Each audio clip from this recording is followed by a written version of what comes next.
Voici le premier épisode du Dico Vernaculaire King, un lexique queer et féministe. Pour info, le mot vernaculaire désigne une langue qui n'est parlée que dans une communauté réduite, ici la communauté queer.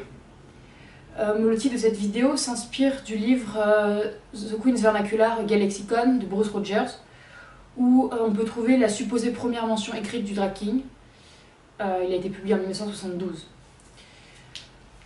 Je vais aussi me baser sur ce livre, Queer Graphic History, sur les théories et concepts des écrivains et écrivaines de la théorie queer, et sur le lexique queer de Queer Paris. Donc cette vidéo elle vise à vulgariser un vocabulaire qui est parfois inaccessible et qui est pourtant doté d'un potentiel transformateur et inclusif pour la langue française, et aussi doté d'un potentiel réflexif. Certaines définitions sont personnelles et je ne veux pas du tout en faire des vérités absolues. Elles découlent d'une compréhension qui est personnelle et subjective des théories et du vocabulaire queer, et ce sont juste des potentiels outils de compréhension et de réflexion. Je ne veux pas me faire le porte-parole de minorités invisibilisées, je veux seulement expliquer un vocabulaire qui est complexe, du mieux que je peux, pour des personnes qui souhaitent ensuite approfondir ces sujets.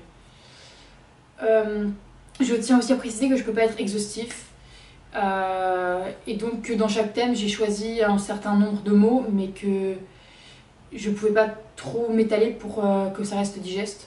Je m'excuse d'avance si j'ai oublié des concepts ou des mots importants et que ceci pourrait mener à invisibiliser une minorité ou à une partielle invisibilisation. Et je suis prêt à entendre des retours constructifs.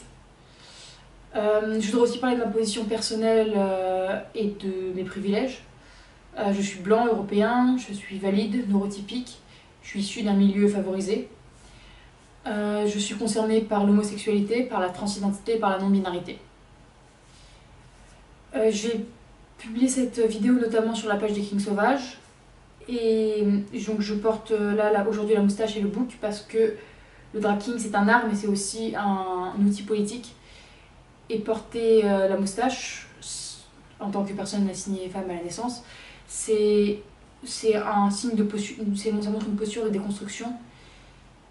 Et je m'adresse au même public à qui je m'adresse pendant les performances plus spectaculaires, qui peut aussi se sentir concerné par cela d'une manière différente.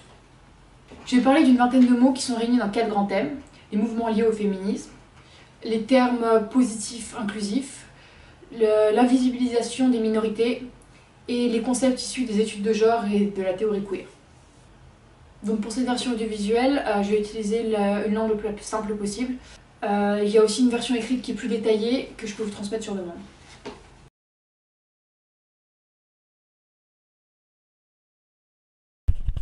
Donc pour ce premier épisode, je vais me concentrer sur le thème des concepts liés aux études de genre et à la théorie queer. Je vais commencer par le terme queer lui-même, et c'est une définition qui est très subjective et qui découle de ma compréhension du mot queer, parce qu'il existe beaucoup de compréhensions différentes. Donc pour moi, être queer, c'est pas juste être LGBTIA, même si ce terme est beaucoup récupéré de façon commerciale et sur un effet de mode. C'est même pas vraiment une identité, c'est plus une manière de faire les choses, une manière de vivre. C'est donc une façon de défier les normes de genre par la pensée, par l'action, et aussi toutes les normes binaires et discriminantes qui sont liées à la sexualité, au corps et au désir. Le terme queer est lié à un certain positionnement politique, donc. Agir de façon queer, c'est refuser les binarités dictées par la société, c'est se déconstruire et se libérer des étiquettes fixes. On peut très bien être hétéro et aussi genre et queer, c'est pas incompatible. Il faut il faut faire l'effort de se penser soi-même et de penser les autres en dehors des cases, et y agir en conséquence. Le terme signifie bizarre en anglais et il était utilisé à la base comme insulte contre les gays. Il s'est ensuite fait réapproprier par des groupes militants LGBTI+, dans la deuxième moitié du XXe siècle. Et il a donné lieu, à partir de 1990, à la théorie queer, que je vais expliquer juste après. Maintenant, je vais parler de la théorie du genre et de la théorie queer. L'expression théorie du genre, elle est utilisée notamment par le pape François, et il l'utilise pour discréditer les études de genre. Elle montre que le genre est construit et intégré par les hommes et les femmes au cours de la socialisation. La socialisation, c'est l'éducation et la construction personnelle et sociale. Pour citer de manière hyper originale Simone de Beauvoir, on ne naît pas femme, on le devient. Le pape, il s'inquiète donc qu'on pourrait apprendre aux enfants à l'école qu'ils peuvent autant jouer à la poupée qu'aux voitures, ou qu'on pourrait leur apprendre que, quand ils auront grandi, ils pourront exercer la profession qu'ils veulent, indépendamment de leur genre. Et il est aussi terrifié par l'influence des méchantes homosexuels sur ces mêmes enfants. L'expression théorie du genre, elle n'est donc utilisée que par les personnes qui critiquent ces études de genre. Et donc le terme qu'on utilise, c'est études de genre ou études sur le genre. Il est impossible de résumer la théorie queer comme ça en quelques phrases, et je peux juste donner quelques informations à son sujet. Elle a été identifiée au travers de textes de philosophes et de chercheuses en sciences sociales à partir de 1990. Pour citer la plus connue, c'est Judith Butler. Mais la théorie queer a toujours été très difficile à délimiter et à définir, et même Judith Butler, par exemple, ne s'est pas vraiment toujours reconnue dans la théorie queer. Et si elle est si difficile à délimiter et à définir, c'est peut-être justement parce qu'elle prône la fin des définitions strictes et qu'elle affirme qu'il n'existe pas vraiment d'identité fixe et que tout est fluide.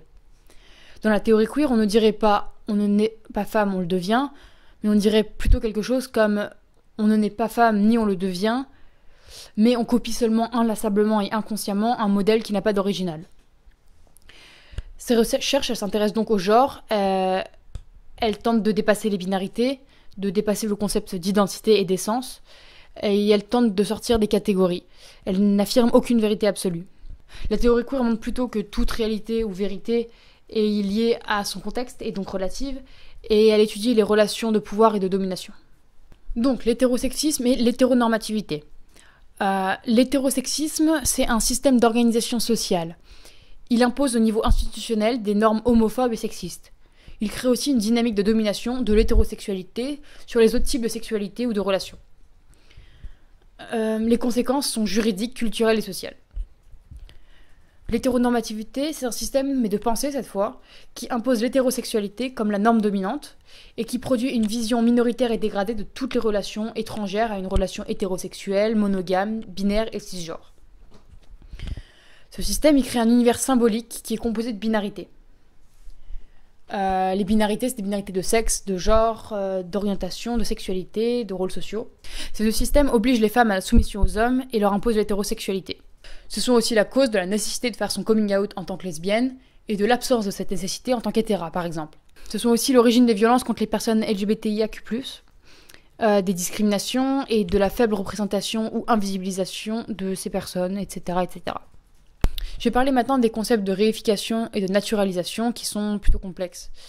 Une réalité qui est construite socialement et culturellement, elle peut être naturalisée dans l'imaginaire collectif.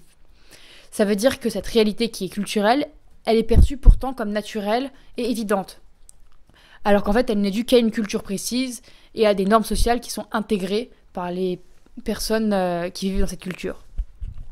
C'est par exemple le cas de la binarité homme-femme. Plus particulièrement, l'instinct maternel et l'agressivité masculine sont vus comme des phénomènes naturels qui sont liés à la féminité d'un côté, à la masculinité de l'autre, alors qu'en fait, c'est des concepts qui sont surtout intégrés socialement au cours de la socialisation féminine et masculine et qu'on ne possède pas dès la naissance.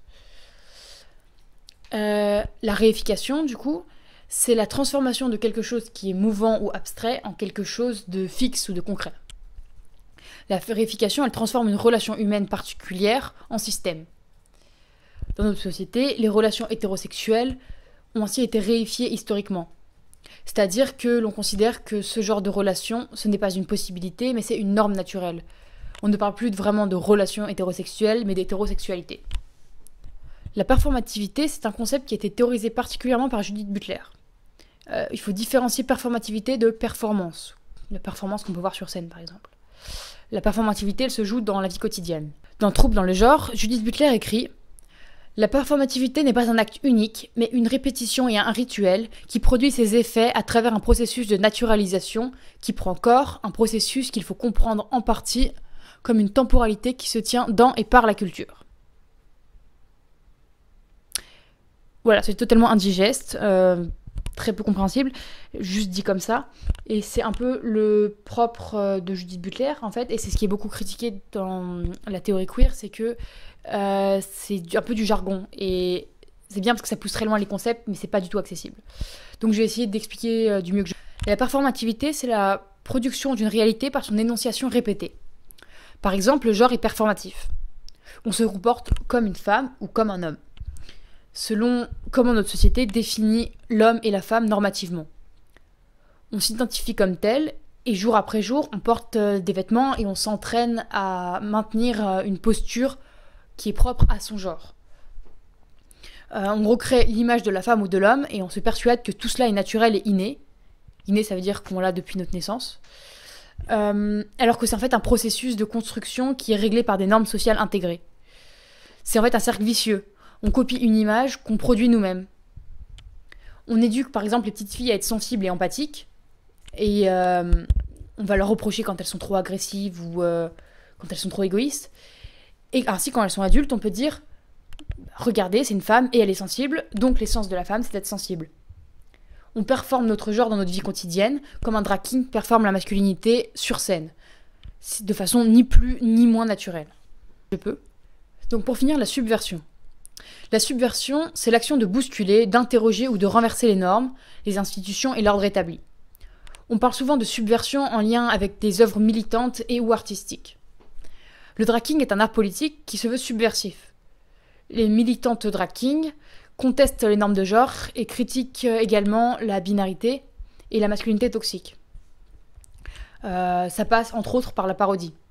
Et elle montre également que le genre est construit socialement en s'appropriant la masculinité sans pour autant forcément s'identifier à des hommes dans leur vie quotidienne. Donc la subversion, c'est un outil politique. Donc c'est la fin du premier épisode. Et bien sûr, je peux toujours vous envoyer le lien pour la version écrite qui est un peu plus détaillée sur Insta ou sur Facebook.